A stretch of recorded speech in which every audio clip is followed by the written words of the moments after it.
Bully. Bully yang saya tahu adalah penyakit yang biasa timbul pada golongan pelajar baik mahasiswa ataupun mahasiswi.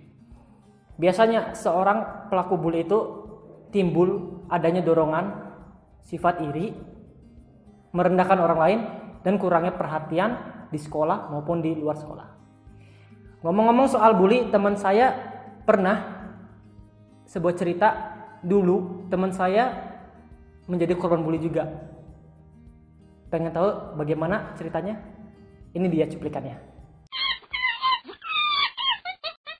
Ya, begitulah penampilan dia di masa lalu. Dan parahnya lagi, pelaku pembuli itu adalah teman dekat dia sendiri. Lo punya uang gak? Gua pinjem. Gak ada. Masa gak ada? Gua butuh sekarang nih. Ya udah, aku ambil dulu di akunnya. Cepat, jangan lama.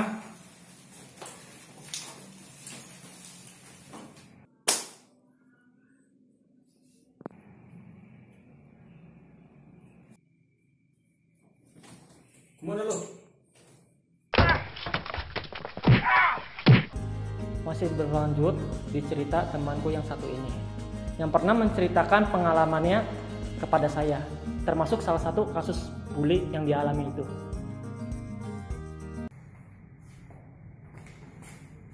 Wah, Bin, uang lo banyak banget. Bagi dong. Ini bukan punya saya, punya guru. Halo ah. Kamu lo.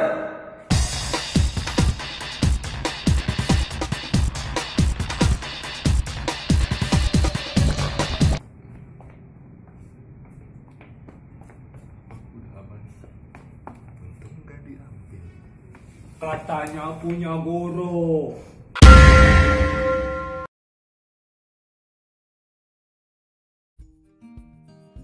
Bagi para pelaku pembulian, saya harap kegiatan yang tercela tersebut dihentikan dan diberhentikan.